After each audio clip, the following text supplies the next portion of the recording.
আসসালামু আলাইকুম। আবারও না আসলে নয়। আমাদের বাড়ির সামনের রাস্তা দেখেন কি একটা অবস্থা।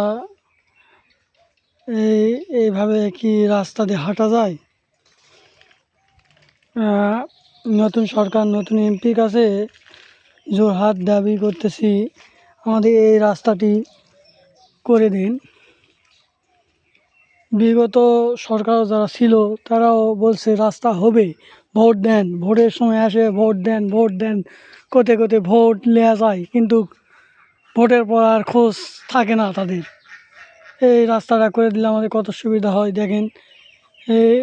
পুকুর ছিঁড়ছে তারই পানি, আর বর্ষা হলে তো আরও কাদে হাঁটা যায় না। তো এইভাবে কি রাস্তায় হাঁটা যায়? এই তো সামনে আসছে উপজেলা, তারপর ইউনিয়ন ভিত্তিক ভোট।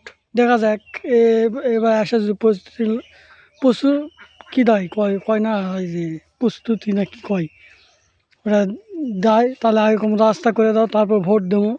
এইভাবে কি হাঁটা যায়? দেখেন দেখেন, এটা কি রাস্তা না কুর?